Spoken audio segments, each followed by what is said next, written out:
let's talk about it.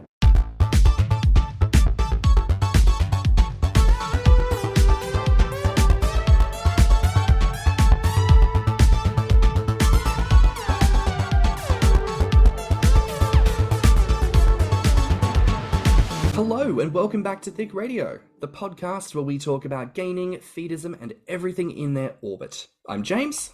And I'm Tim, so let's get into it. Today we are welcoming to the show for the first time. Today we've got Clayton. Hello, how's it going? Hello, Clayton. We are well. How are you? I'm doing well. Good. Listen, thank you so much for joining us today. We're very excited to have you on the program. And listen, let's just jump right on into it. So, Clayton, you are someone who is, relatively well known in the community, let's say. For those who maybe haven't come across you, would you mind just giving us a bit of a rundown of your weight gain journey from start to now? Yeah, I think it's I started out like early days on like YouTube and a bunch of other different random websites before Grommr came along. And then once that came along, I was like one of the first people to jump on it back in 2012, I think. So I've been there ever since, and then kind of, fluctuating up and down ever since then. I mean, have you always gone, because I think there would probably be people who, in their mind's eye, they think, oh, I might recognize that person. Have you always gone by grommrpile classically, or have you used different names over the years? Like 99% of the time it's been grommrpile, but as of recently, I'm trying to, I guess, gain my own identity. So I've changed it to one big snack pretty much everywhere else. Okay. It's funny. It's something that's just kind of dawned on me asking that question, because I've always been stannnum, for my duration in the gainer community. And I know that sometimes people kind of ask that question, right? It's like, oh, I might choose a different name, but then that is quite literally the identity that people kind of know you by historically, and then people kind of get lost in the shuffle. Maybe that's a question we need to ask people more often, Tim, like if people have had like a change of name over the years type of thing. Well, that's why I never changed it on Grommr. Like, it's been Orpheus on Grommr for a very long time now, and I'm Thicky Mouse everywhere else. And people have said, like, why is your Grommr name different? And I'm like, well, I've been on there since, it was created. And I feel like to change it now, I mean, because there's kind of a trend in the gainer community of changing your name. Like, some people do it every couple of months. Some people do it like the wind. It's just whenever they feel like it, they've suddenly changed their name again. And you're like, shit, who was that? Oh, yeah, it's that guy. So I kind of wanted it to be like, this is the name you'll find me on this website, but everywhere else I'm going to be this. So. Just as a PSA, can we avoid maybe some more generic names, like who is Fat Boy, Hog Gainer, Farmer Daddy, Pig, Sweat, Fat Boy? Well, it's funny. It's Jeremy who pointed out to me that on Instagram is where we have all the pun names, because like he's Butter Homes and Garden, I'm Thicky Mouse. Like, so like apparently Instagram is where everyone feels like it's okay to make the pun screen name. And then like Grommr is sort of your first identity. It was like the first name that you picked out. A lot of people have kept them. Like I said, a lot of people have changed them, but like the more creative names all seem to be on Instagram.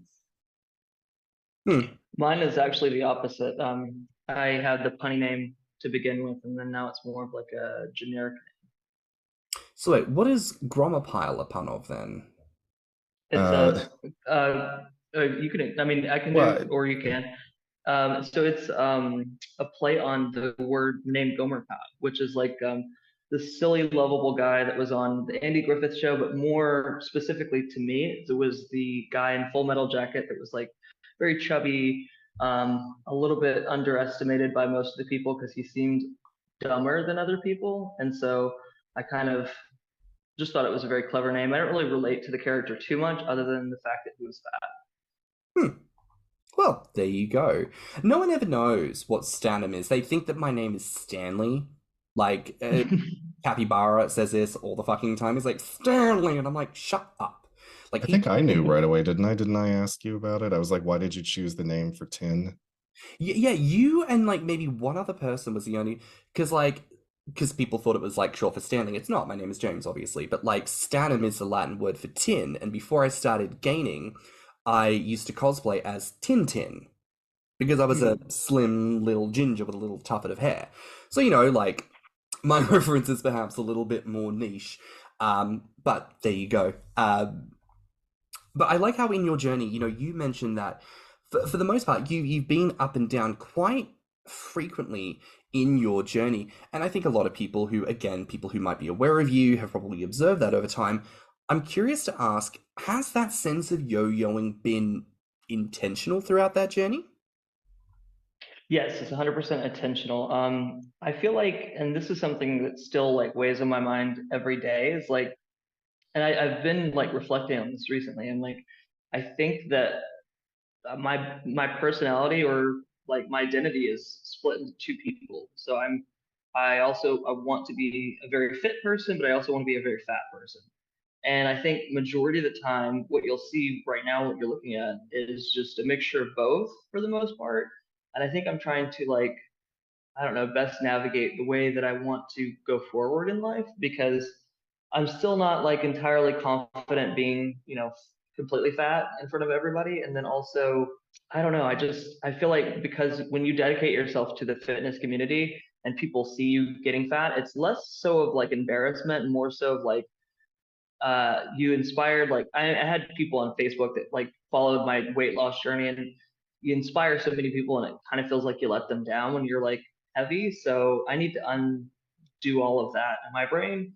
But still I do feel like very drawn to fitness, but I think at this point in my life, now that I'm in my 30s, I'm just going more and more towards just gaining weight, which is good. Most people will probably appreciate that too. So we'll see if I ever end up going back down. The last time I did was I lost a little bit of weight for EDC because I didn't want to be the only fat one there. And so since then, I've gained all that weight back and then some. I think that's fair. I like how you mentioned that there is this need to decouple journey and expectation. And this is a conversation I have. Yeah, first of all, we have it on the podcast all the time, but also it's something I have with Tim almost every fucking day.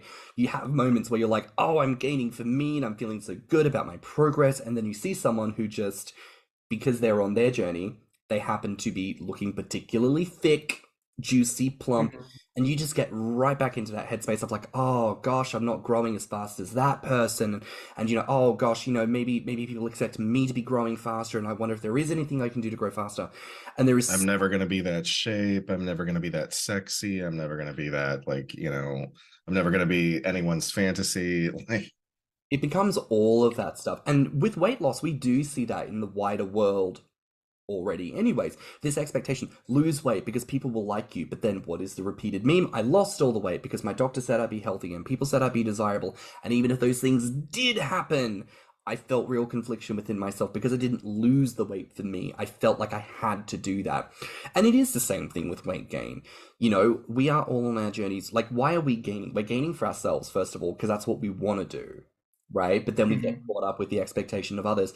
And I really commend you for talking about that because not enough people do.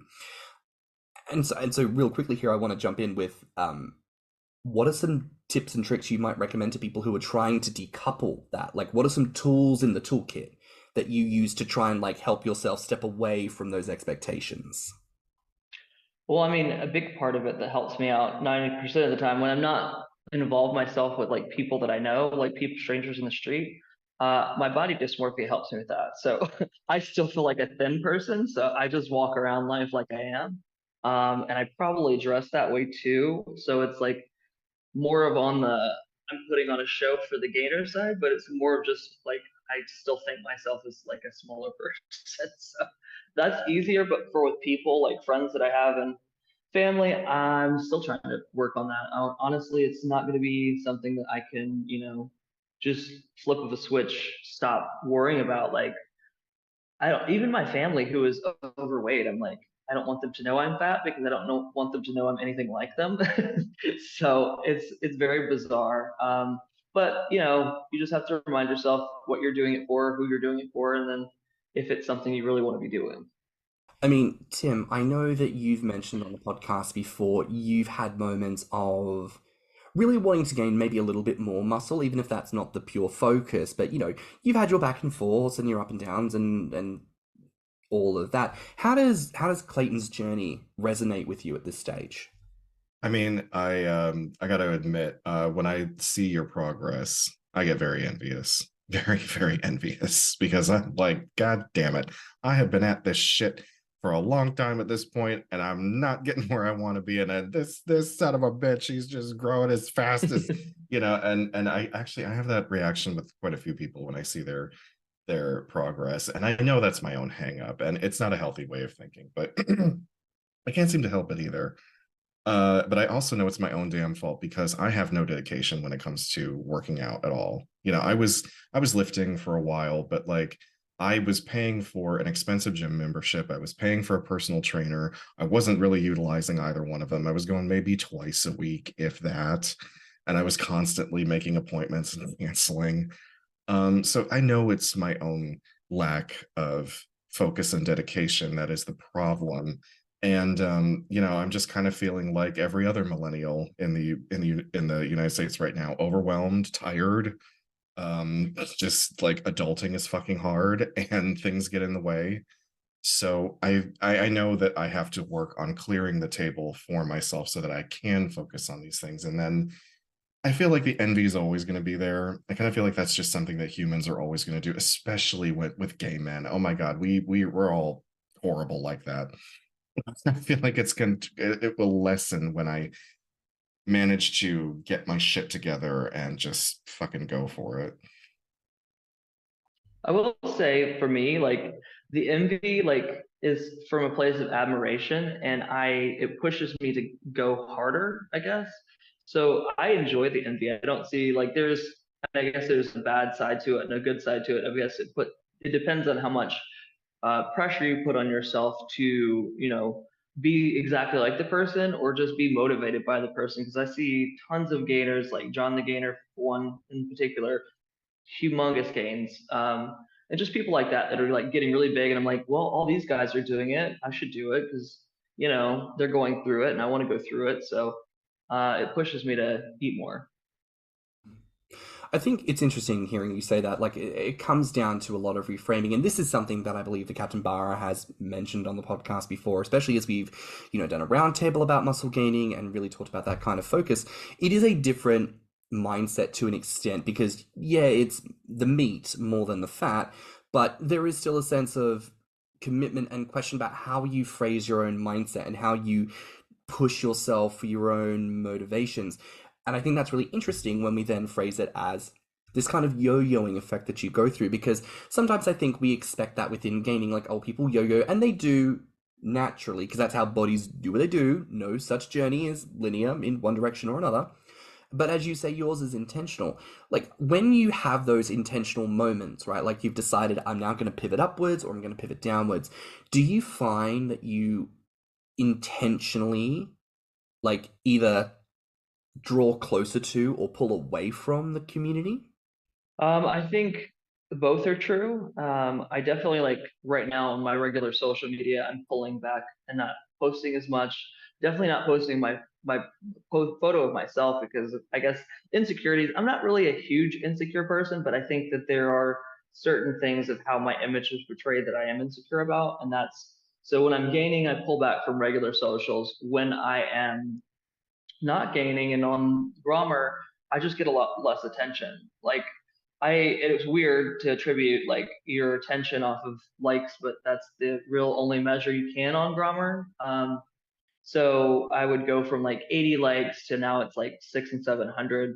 So it's a pretty big leap depending on how I look, and then that also affects how I interact with people. It's an interesting conversation, I think, to come back to about engagement and the treatment we receive from people. I mean, you mentioned, of course, like, when you're on a bit of a gaining upswing, let's say, and you've done some weight loss before, people followed that journey on Facebook. They were very supportive. And as you expressed, as you began to gain weight, you had that feeling of like, oh, what are people going to say, maybe, because you feel like you're letting them down because there's this expectation. When you're doing the reverse, do you experience that same kind of critique from gainers? I wouldn't say as much. I think if I would have lost weight by now, maybe so, but I think with the social media side, like the Facebook aspect, is they're not like friends that I've known my entire life. So for me, it's like I don't hold myself to a certain expectation of like how I should be perceived online. And there's always been a topic like I've heard like many things that people have thought about me. People think I'm mean. People think I'm this, that, and the third. So I usually, whenever I step back, I'm just like, I just don't listen to any of it anyway, most of the time.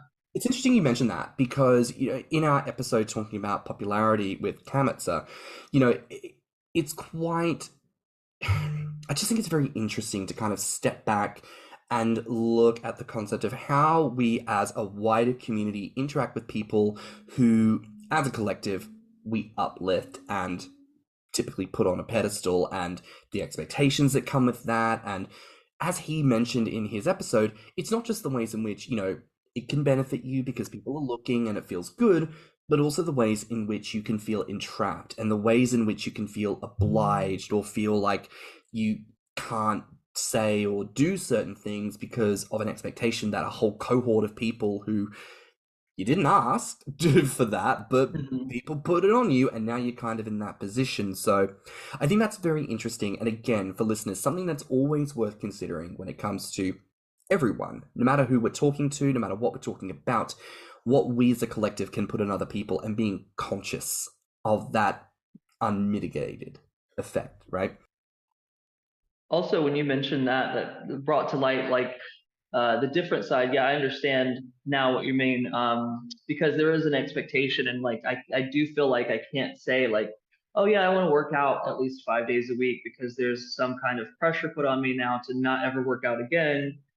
People have all these like weird expectations, and I don't want to jump too much into paid content because that's not what this episode is about. But that's kind of where I was like, you know what, I have all these requests for all this stuff, and all these people want me to bend over backwards for them. So I put that in my subscription service, and that's why I'm like, when before yo-yoing was the thing, also because I couldn't afford most of the time to overfeed myself. So it has definitely helped me out tremendously. And so now the expectation is like I'm learning to hold the cards in my hand and not let people like kind of dictate my narrative, because like there will be people that'll message me in my inbox, and because I don't respond to them in a timely manner, or because I don't like give them my phone number when I'm barely speaking to somebody, this happened recently, they call me an asshole and then just block me. I'm like, I don't owe you my time. Like, you have to give me common courtesy and respect first, like a normal situation outside of the fetish community. You have to like give me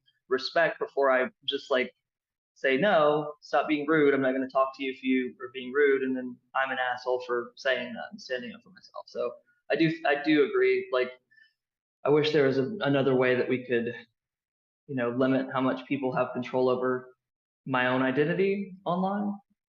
I mean, that almost comes into conversation points about like how who you are as a person, your truth is not just what you know about yourself and what you present of yourself, but it's also what communally is accepted and believed about you, the individual, right? Like it's very interesting conversations, and we could probably get more into that either later on or maybe even in a different episode if you want to come back.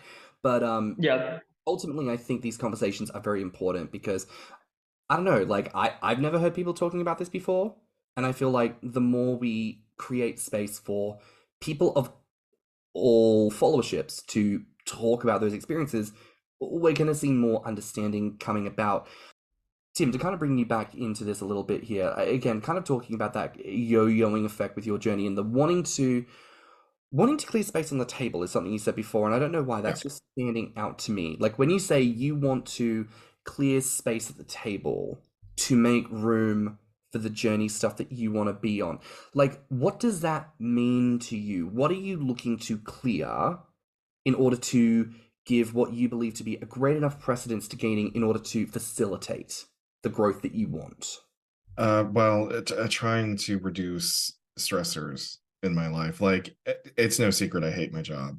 And it's a temporary thing. I mean, I just have to wait until circumstances are a little bit better so that I can take time off to search for a better one. go back to school and switch my career. So like that's a big one. Like work is a very exhausting thing for me. I work in long-term healthcare in a really shitty setting. I get zero respect. I get zero support. I come home from work upset most of the time. It's just that's something that is quite all consuming. I've got quite a few renovation projects I need done in my house, so I would like to get some of those out of the way. It's basically like I know that I have all of this looming, like you have to be an adult, you have to get this shit done. And it kind of, I'm almost looking at the gainerism stuff as like, this is me being a kid and having fun and getting to play. And it's the adult stuff that's just like bombarding the door down, like this is more important.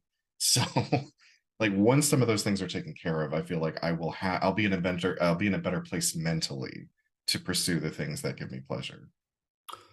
In response to that, Clayton, I'm curious to ask, like, do you find that, because you've mentioned like part of the yo-yoing is intention, part of it is, monetarily in the past, but do you find that similarly those adult aspects of life factor into the yo-yoing? How do you mitigate that for yourself? Yeah, I mean, I 100% agree with him. Everything he said is exactly how I feel. Like having your adult job is definitely very stressful. And for me, I'm the type of person when I'm stressed out, I don't eat. So that also like will affect, how I'm gaining. Which I wish I was the other way. I wish I was the one that stresses out and eats a ton. That would be great. Reach into the But choir, honey. yeah, there would be times like, so Patreon is also my secondary job, or I don't know, some days I'll make more on Patreon than I do my day job, which is why I do both. And so Patreon is my job. Like I'm doing this for people in the subscription to constantly perform. And there are days where work will wear me out so much that I will go like, I mean, I feel guilty for going a week without, sometimes I go a lot longer than that. And then I feel the need to, write a post and be like, hey, I'm sorry, I've just been dealing with life stuff. I've moved 3 times since I've been in California and 4 in the past 3 years. So I've moved a lot, changed jobs a lot just because I cannot find the career that I'm happy with. And then now I don't know if like being overweight is having an effect on my feet, or if it's just that I walk so much and I've walked a lot in my life. My feet are constantly aching, and that is like one of the biggest draws right now to be like, should I continue gaining? Like my feet hurt so badly all the time. It's like plantar fasciitis. I think it more or less has to do with the work that I'm doing, like constantly walking. I'm a leasing agent, so I walk around a building 100 times a day pretty much. And then when I was in San Francisco, I was walking to the train, walking uphill, downhill, all that stuff. I feel like I just put a lot of stress on my feet. So 9 times out of 10, when I get off and get home, all I want to do is like spend the 4 hour window that I have to myself and get ready for sleep, which is kind of sad. I don't think that's sad at all. Though I do just want to quickly inject here. A great drag name. Elise Agent. There you go. What's funny is we have an AI and her name is Elise AI. There you go. And I thought it was punny. It's not. That's just her name. Well, I just gave you a drag name. I am your drag mother. Thank you. You're welcome. Tim, you were about to say something, baby. Oh, I was gonna say the stress on the feet thing. Are you like early 30s, mid 30s, late 30s? Early 30s. I'm 31. Early 30s. Okay. Because I was about to say after 30, everything goes downhill anyway. So like everything's gonna start to hurt. Yeah. Yeah, it's true. I got the itis, my feet hurt, I'm gassy, hard, just everything. Just a melange of shit. But again, I think it's really important to hear that, and again, for someone who is relatively well known, that those struggles are quite common. And it's something that a lot of us end up processing and a lot of us end up having to contend with. I feel like for myself, when it comes to balancing adulthood, because I'm not a rapid gainer, I gain as much as I can at the pace that I'm capable of gaining with. And I know that there are potentially things I could do that would allow me to gain quicker. Certain foods or ingredients I could use a lot more of, or certain activities I could be doing more of. But I make the decision not to do those things because it allows me to live the life that I want. I live very comfortably in my frame of lifestyle. You know, I'm certainly not a bougie person, but I don't often buy home brand items when it comes to cooking. I don't often buy, you know, secondhand. I like to buy firsthand. And this is just my particular flavor of how I like to live my adult life. And I make those choices very happily because that creates the whole picture that I like to live in. And sometimes we do forget with gaining, as much as gaining can be so involved, ultimately the fat body we live in is one aspect of the total life package that we end up living in. So much like you say, you've got to factor in moving, you've got to factor in the work that you do. Those are all very relevant things that if we live in fantasy mode with gaining, of course, sacrifice it. Nothing matters. There'll be a farmer piggy who'll hide you in their basement, and you'll never have to worry about working ever again. Why do we all like that fantasy? Because nobody wants to be stuck in the rat race of capitalism. Like, obviously, it's not that hard, people. But, like, most of us are. So therefore, we must work and we must contend with these things. And again, I think considering these are factors in that yo-yoing that you experience, I think is very important to bring up. It's very normal to yo-yo. It is very normal to also consider taking breaks from gaining for health or for personal preference, or just because it's not feasible right now. Like, I need to find a job and a house. When I first moved to the UK, I accepted that I may very well lose half my weight, because they say when you move country, you are going to be living hand to mouth for the first year and a half. You're going to be struggling to make ends meet because you have to reacclimate to a brand new country. You don't know what you're doing. These are all very relevant things. And when we hold people up to these impossible standards and we go, you don't even know what's going on in someone's life.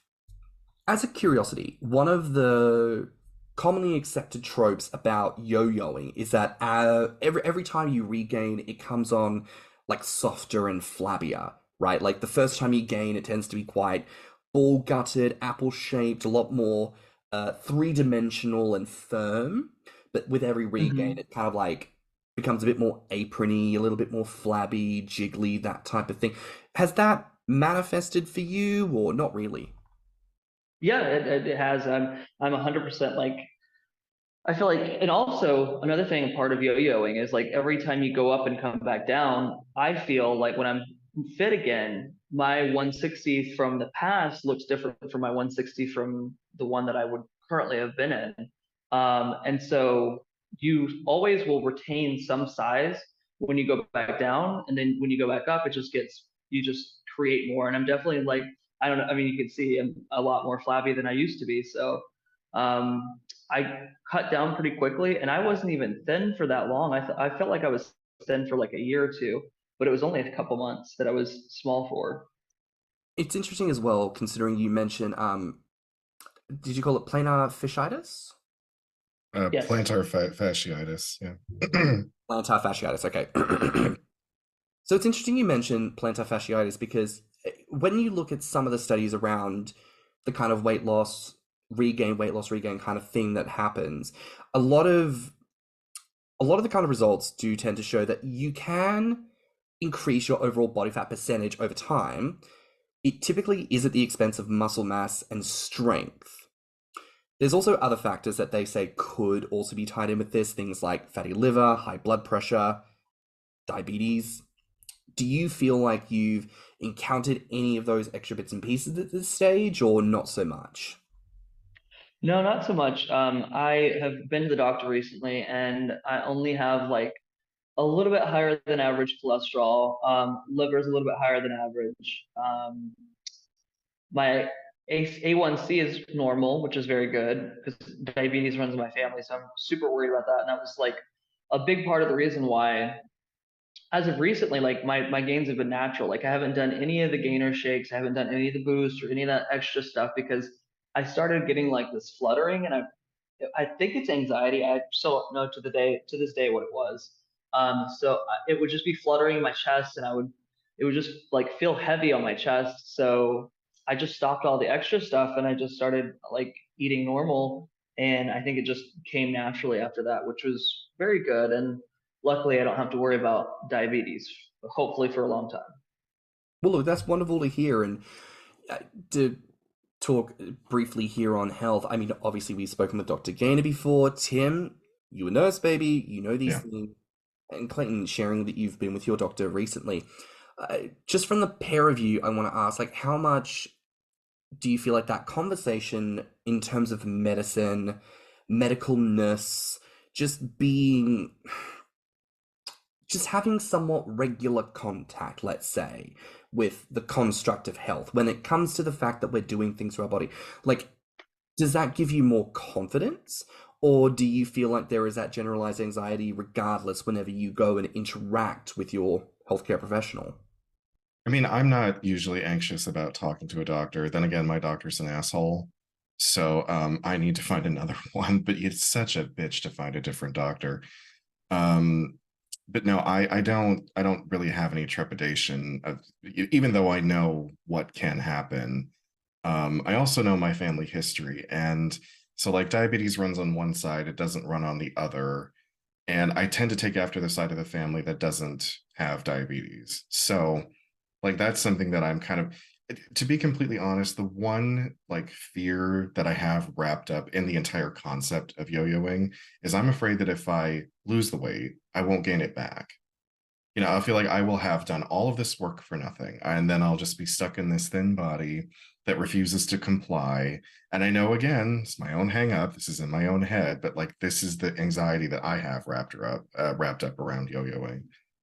I mean, Clayton, I think from what I've observed of your journey, you've probably done the yo-yoing maybe 3 times? Is that about I right? think 3 or 4. 3 or 4? Likely. Yeah. Like the first time you lost weight, did you share any of that anxiety in terms of if I lose this weight, I might not be able to gain it back? Not for me. I mean, I felt like I would always be able to gain it back. That's why I yo-yo, because I'm like, there's nothing concrete, nothing is definitive except for death. So as long as I'm still alive, I can, gain or lose weight, up and down. And then I've also, when I was younger, I think once I hit 30, which is the thing I've been waiting for my whole life, like hit 30 and then my metabolism was going to slow down, and it did. But I think that's because I was already starting the process of like gaining at the end of my 20s. That part. I certainly feel like, because I turned 31 in November, so for me, it's been noticing, weirdly enough, like a striking sense of medical changes. One day I fell over because I slipped on a slippery step, right? And I landed on my hands, as you do, right? And then I found, weirdly enough, after a week or two, I was like, oh, my wrist still hurts. And I asked Tim, I'm like, could I have done something? And she's like, girl, you're just old. Sometimes you do things and then your body's like, well, this is us now. And I was like, oh, Girl, I gave myself tendonitis from lifting something too heavy. Like, I mean, it just happens. Like, it happens. But Clayton, what you said there I think is so important, and I'm going to try and hold on to that for myself. And Tim, I want to encourage you as well. The fact that we have been able to gain weight at all is proof that we are capable. Because I come from that family where, like, we are all, like, what do you call it, endomorphic, like British mining stock, like weasel thin, just skin and bone. So I was terrified when I first started gaining, especially because I found it so difficult that it just wasn't in the cards for me. But I have gained some weight. I gained 100 pounds, and that's nothing to sniff at. And sure, would it suck to lose weight? Do I want to lose weight? I don't want to lose weight. It would suck to lose weight for me right now. However, you're absolutely right. As long as I am alive, I can continue to transform and make different choices for my body. And there is a confidence in that nothing is permanent. It's the same thing we say to baby gainers. I don't know if I'll like the weight. What do I do? Just gain 15, 20 pounds. Enough that you'll notice it. Maybe no one else is going to notice it. And you know that you can lose it. It is a manageable piece of weight. So there's some genuine wisdom in this, kids. Like, listen up. Don't feel trapped either by the expectations of others or by the bodies that we live in. We can do anything, right? And yes, there are going to be limitations. There's going to be ways in which we need to tailor the experience because of allergens or, genetics and all this bunk. Great. Let's figure it out and move forward and do what we want to do because you want to get one life, one body, all of that. I want to ask you here, just in terms of when you make these decisions to lose and to gain weight, obviously you've shared some of that insight, and I think that's really important to know. But to people listening who might be considering a little bit of that themselves, they might be thinking, I'd be considering losing some weight for various reasons, or maybe I want to start gaining weight again, or I want to make a bit of a flip, a bit of a switch, and they haven't quite decided on that yet. What is a piece of advice you would give to a listener who might want a little bit of a nudge in that direction? Well, like I said, and like you said as well, you can test it out. Nothing lasts forever. You can always drop it if you want to. I feel like if you are drawn to it, there's something like deep inside of you that wants to do it, and you could live your entire life and never do it. And there's a lot of guys in the community that don't ever like get to indulge in it, and I don't know if it's sad for them because they're making their choices. And if I was a thin person, I'd probably be making that choice too. But I feel like you don't know until you try it. And it's definitely worth doing for me anyway. Look, I think this has been a fantastic chat talking about these yo-yo elements of your journey. So I suppose next thing I'd really want to ask here is like, what's an aspect of all this that we haven't touched on yet that you think is relevant to bring up at this stage? I don't know. I mean, I think we've all talked about societal pressures and health. My only suggestion is to only do it if you entirely want to, if your body can do it. There's a lot of guys within the community that seem to think that, you have to be unhealthy at all costs. I know tons of them. They're like, they want me to start smoking. They want me to just do all this unhealthy thing just for their fantasy. And I don't know if they're actually like sociopathic or if it's just their fantasy, that's their version of their fantasy.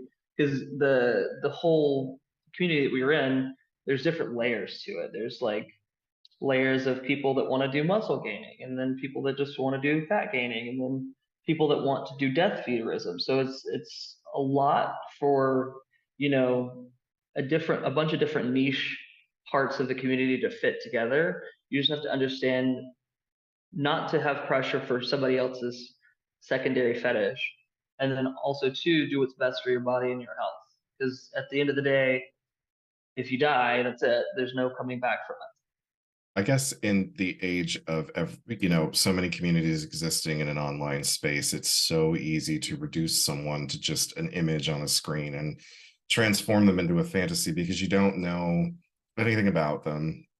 Most of the time, you don't even know what their real name is. You only know them by a handle.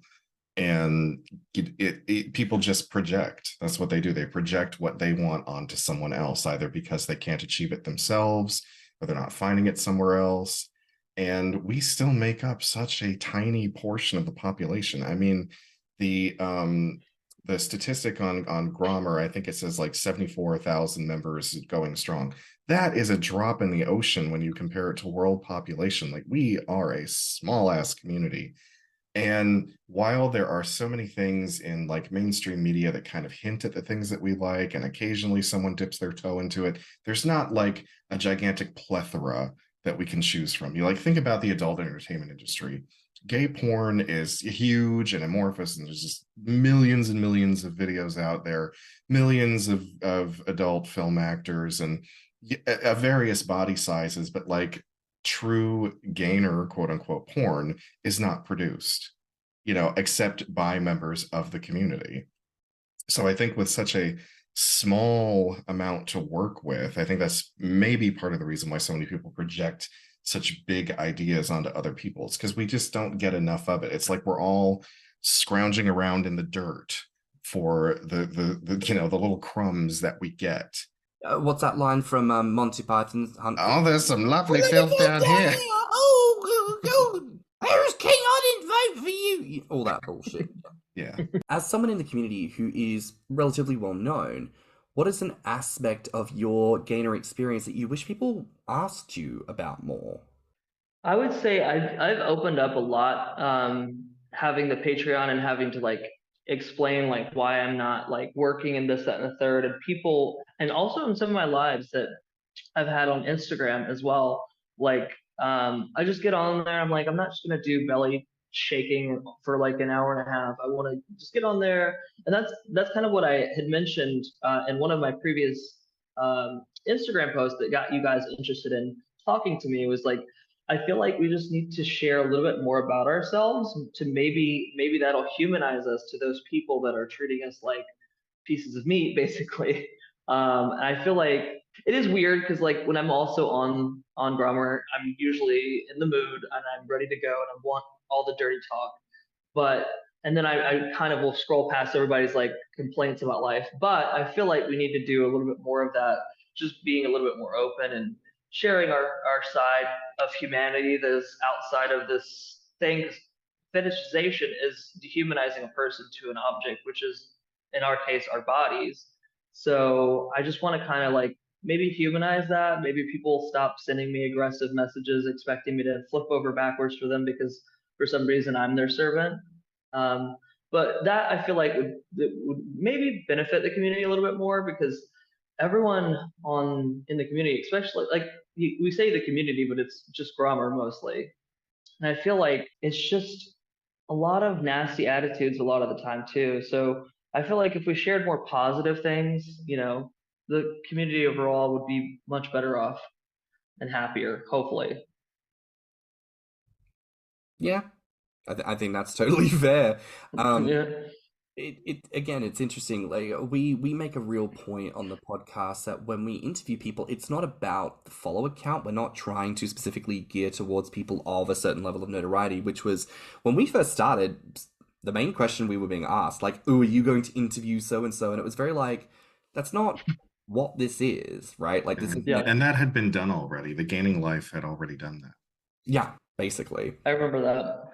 So we want people who are willing to, much like you're doing here today, it's opening up, it's sharing experiences, we're zeroing in on a very specific experience and then just unpacking it because lo and behold, no one talks about this shit. And every time we do this, there's revelations for listeners and there's all this that goes on because nobody else is having these types of conversations. So like you say, going live and doing posts, and even if it's things that you do specifically behind a paywall on Patreon, like, it doesn't matter.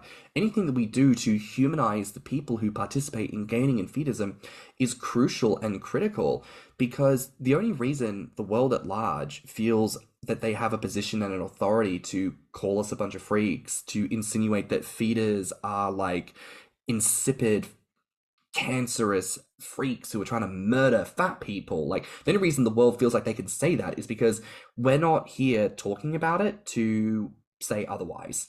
We just kind of turn our backs and talk amongst ourselves and allow the rest of the wider world to say their piece, which is why nobody thinks that Nikocado Avocado is apparently a bad influence on gaining because they just presume that that is what gaining is, which should terrify us. That is or if there's some scandal that comes along, like an article that a gainer sits down to be interviewed for, or the fucking Orbeez thing, or it's not until some controversy comes up that all of a sudden everyone's like, oh, have you heard about gainers before? Yeah, I remember on YouTube, I think, forgot what it was. It was some kind of YouTube like gaming channel, which was very bizarre. And I remember it was like the topic was gainers, people who gain weight on purpose. And it was a guy's video that they were using from YouTube that I'd been following. That was kind of freaks me out. And then recently, I follow this guy, Joe Tagato, on YouTube, and he spoke with this girl about feederism and all that stuff because I searched it on YouTube to see if there's any conversations about it. And it's also a little upsetting when you get one perspective, especially like on YouTube where they do the middle grounds and all of these conversational videos that you're like shouting at the TV, I want to give my input and I can't because the girl on the Joe Santagato video was giving, a female feeders or feedees perspective, and she wasn't including like the whole gay community, and she even mentioned Phoebe, which is like very close to our community, so it's kind of nerve-wracking how close we are to the outside world, and one wrong thing could like bring in a bunch of hateful people, and that's just not what I want to deal with. I was gagged when one of my TikToks wound up on a promo for a really shitty male Spanx tank top. Those stupid ones, like, wear this and it'll really, I was like, okay, I don't endorse this shit because it's stupid, it doesn't work, and like, I don't know why people have to wear Spanx to begin with, but I've heard from people the fear of being public, of being out there, of putting your face, your voice, all that, is this is what's going to happen Because look at all of so many people on YouTube dedicate so much of their time to just talking shit about Nikocado. And I'm like, is this really what you do with your time? Like, you just make videos about somebody you don't even know? Like, but it is. It absolutely is. Like, there's that guy Meaty Canyon who does, I think, hilarious cartoon piss takes of all sorts of pop culture moments. He did one about Nikocado Avocado. Then Nikocado did his thing where he's like, I'm responding to this and I'm mad and upset. And then they did a series of videos together where they hung out. And, like, the whole point of that was just to, like, constantly be like, and then he said this, and then this happened. And it's all just clickbait, button clicking, getting more followers, getting more of this. Like, nobody cares about, like, the human ramifications of what goes on underneath, right? So I think that's what it's got to come back to. Like, who are the people that really need to be talked about? And what do we really need to have conversations about?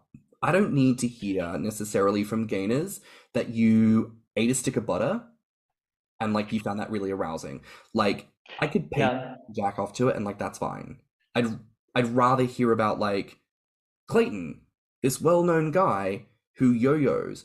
I'd like to know, like, what are your motivations? Why do you do what you do? What can we learn from this? Maybe there's some knowledge. Maybe there's something that we could take from that, you know? Yeah, I agree. Like, I want to know, a lot of the time, I want to know how everyone got into it. Like, what was this defining moment? I don't even know if I know that answer. I know that when I was a kid, when I was like 4 years old, I had like stuffed myself into my dad's like coveralls, which is like an outfit you wear going hunting. And it's just like this big jumpsuit. And we would stuff it full of blankets. And I really liked that. And then I don't know if it's like, I feel like a lot of the stories that I've heard from guys is that they just are very thin, and the entire premise of gaining is just to be the opposite of thin. And for me, that's the way it is. That's the reason I yo-yo is like anything other than being thin is perfect. Like if I'm fit, great. If I'm fat, great. But thin, I just don't ever want to be skin and bones again. And I feel like maybe that's like childhood trauma that everyone was like, you need to eat, you need to put on weight, you need to, because I was drinking, they're not booze. I was drinking the Pediasure drinks when I was like a kid. My mom gave those to me because they said that I was like severely underweight. So maybe there's like something deeply psychological that has pushed me towards gaining, but I feel like that also doesn't get talked about a lot. It's like we don't know how, and I always like have to segue into like when I see the really hot guys on Instagram or Tumblr, I'm like, are you guys just doing this for content or are you actually gainers? So I always have to go in with a bit of uncertainty to know, like, unless you're like outwardly saying, hey, I'm a fat motherfucker. Basically you're like unsure of like what they're here for. Did they just get lost trying to like reach out to bears or chasers? Like, are they into gaining? So that's why I would feel like we should have a little bit more open communication of like how everybody got started in the community. Oh my God, yeah. I went on a bit of a rant recently. Someone had put an anonymous submission asked, like, how do we bring together the gainer community and the bear community? There seems like such a division. And, in the past, I know that I challenge gainers a lot when I think about people like Tom Scar. And I'm like, y'all, stop leaving fetish comments on non-fetish people. Shit, it's fucking crazy. They think we're insane. Stop, put your dick away. Fucking... Like a dog with it, got to spray the lemon juice in the eye, bap it with a fucking newspaper, like, stop, put it down. That, absolutely. But actually, and as well, we need to unpack, like, why people are attracted to bears. Because if you are attracted to bears and, like, guys who identify with that community, but you don't like gainers, the only real difference there is intention. Gainers' intention, not that. Most bears found their way there by accident. So if you are specifically disinterested in gainers, you are specifically disinterested in the intention of growth. Therefore, you are specifically interested in the unintention of growth. And the only memes and the only ideas we have about why people unintentionally get fat are all terrible. It's self-loathing and eating disorders and, oh, I'm on antidepressants and so that made me fat. So if you're someone who's attracted to big boys, but you cannot stand the concept of gainers, maybe you're attracted to people who are fat because they hate themselves. And, like, that's not a good thing. And we're not talking about Bigger City now. No, well, but bitch, can we have that conversation? But this is exactly the thing. People don't want to have these conversations, but this is unpacking not just like, oh, I've got a little bit of like, oh, fat people, no, like, fat phobia, like what we all have to have and unpack and unlearn and everything. But there are some like real big questions about like when we say we do or do not like something, what are we really saying when we say that there's this and there's that? When we talk about like this meme of like fitness industry people who turn themselves to gaming for clout and for attention when it comes to members of our community who are very clearly devoted, because why else would they do it? So there's got to be conversations about what we give our attention to and what are people's motivations. And I've got to side with you on the motivation in terms of like when you see certain people and there's a hesitancy to start, because I have this all the time when you see new people who pop up out of nowhere and they seem to be these fully formed individuals who take great photos at all the right angles, and there's that little voice in the back of your head that says, what is this? Like, this is almost too perfectly formed. This feels like you're presenting this image to me because this is what you want me to see, rather than this is who you are. I don't see journey here. I just see, hey, look at me, give me this attention because you're trying to get something out of this. Why can't you be like the rest of us who only have good lighting in one room and always have to take it in the same fucking room from the same angle? Well, I feel guilty of this though, because I do my angles for obviously just for arousal, but yeah, I'm pretty guilty of that. I don't like to take a lot of natural photos, so I definitely am guilty of that. I'm begging for candids. I always beg people for candids because I don't know, when I was a child and a teenager, I always had a camera pointed at me, I guess because people thought I was cute. But like, no one ever points a camera at me now, and I'd love to have some candid photos. Yeah, me too. And then also another thing you were touching on, even outside of like the chasers and bear community in normal culture, and this is why I thought it was like kind of becoming accepting, is because of the whole fat acceptance and fat appreciation movements. And then everyone's like on TikTok, I like a big boy, all this stuff. But as soon as they see that you're intentionally gaining, they're like, oh, that's disgusting. So it's like, what's the difference? You like a fat person, but you don't like a person who's getting fat. It doesn't make any sense to me. Because you are valid in society as a fat person if you are trying to lose the weight. That's the only way that they'll accept it. They'll be okay with you being big as long as you're trying to improve, quote unquote. Yeah. You're allowed to be big as long as you're not going to get any bigger. You're allowed to be fat so long as you know that you are fat, and it is still bad, but we're going to support you, because if we support you, then maybe you'll start to like yourself. And of course, if you like yourself, then you'll start to lose the weight. Again, it's this imbalance where people don't really want to unpick what is very genuinely still a very problematic approach to size and to reality. Although I did want to say, Clayton, now that you've admitted that you take unnatural photos, this is now a call-out podcast where we're just going to you. This was the long game we were playing. We just expose you and take you down. The grommrpile exclusive. And then it's like a shot of your face and like the red stamp effect. Cancel. Thing. All that other kind of nonsense. No, that no. I am definitely like, I wouldn't consider myself a content creator, but I do create content for other people. So it's like some of it's part of a show, and then there are a lot of times where, especially my videos, you can't like make crazy angles in video. So a lot of it is natural. It's just like I like to take very good photos, because for me, like, it's not necessarily like I'm trying to deceive anybody, but for me, it's like there's one guy in particular that's had these great angles. It's like right up under the belly, and it's just like, I don't know, the angle is so amazing. So that's the reason I do it, is like I want to get that thumb shot for those guys. Same here. I mean, what do they say? Imitation is the sincerest form of flattery. Yeah. See, those are the trends I'd like to see more of. I'd like to see more trends of, I saw so-and-so take this photo, so you know what, let's do a theme of all of us try our best to take this similar angled photo, because one, it's inclusive, anyone can jump on it, there's no one who's kept out of that, everyone can feel like they're a part of something. But also, if everyone's taking part in the same trope, then everyone gets the chance to like click on that, that little sticker tab thing where you click on it and you see what everyone else has done for it.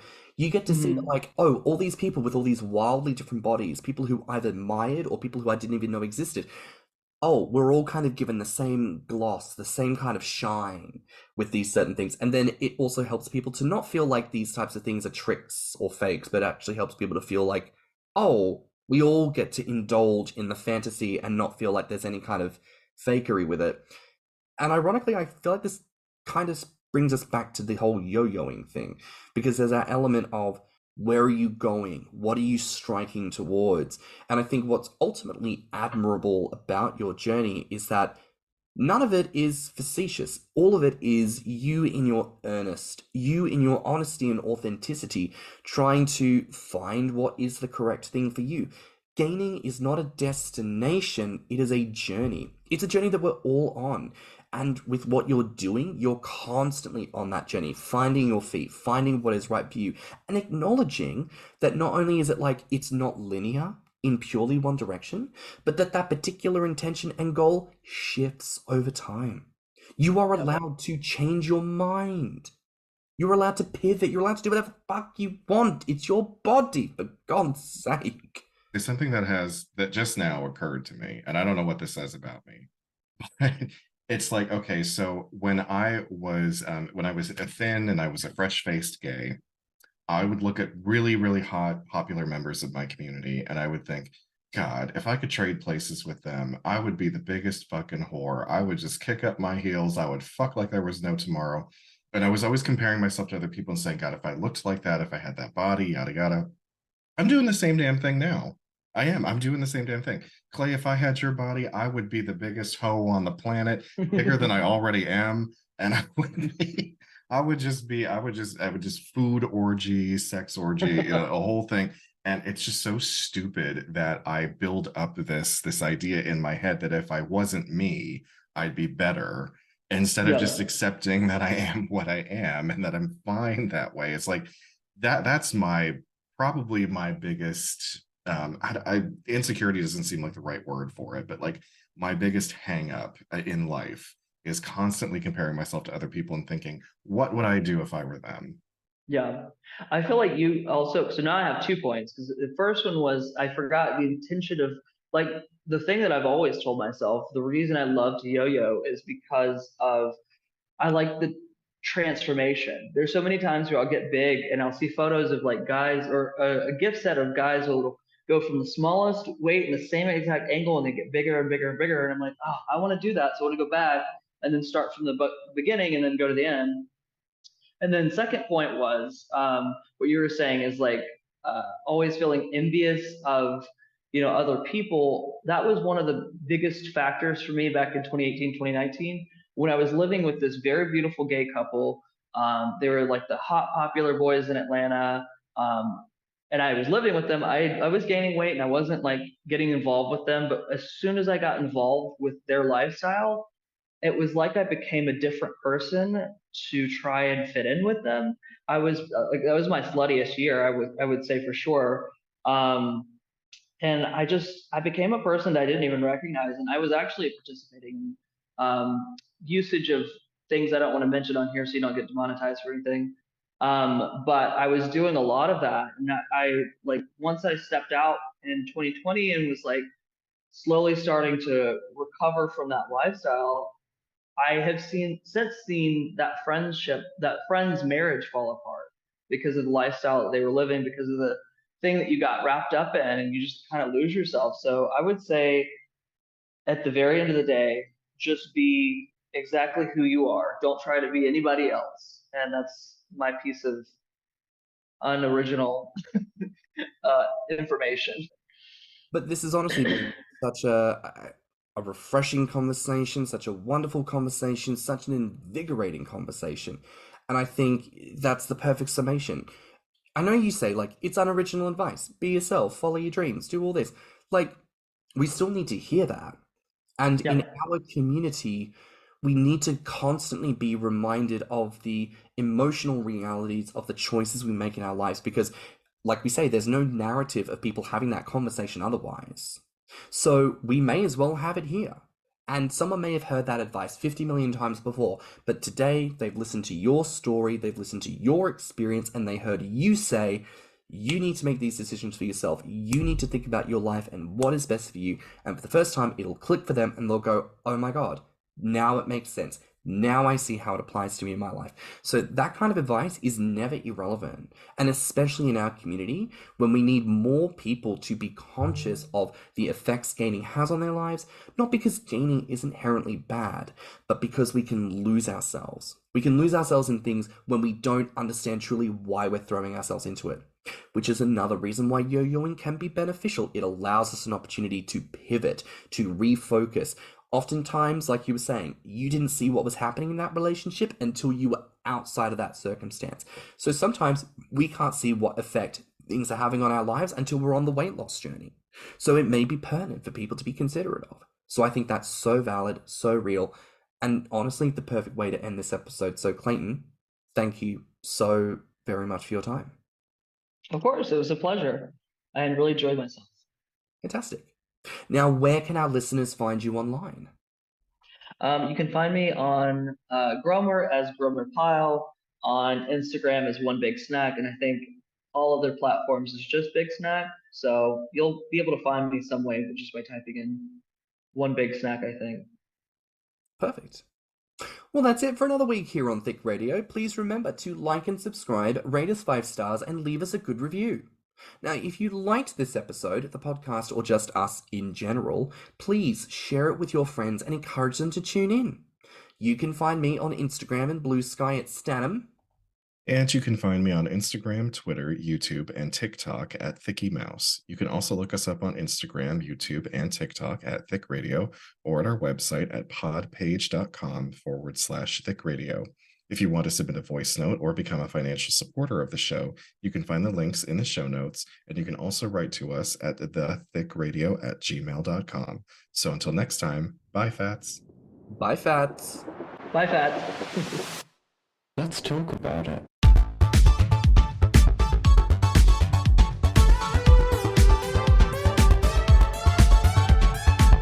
Thicc Radio is a Patreon and Anchor app podcast produced by Stan and Thiccy Mouse. Mixed and mastered by stannnum. Our artwork is provided by Lokitu. Our theme song is provided by Clayton.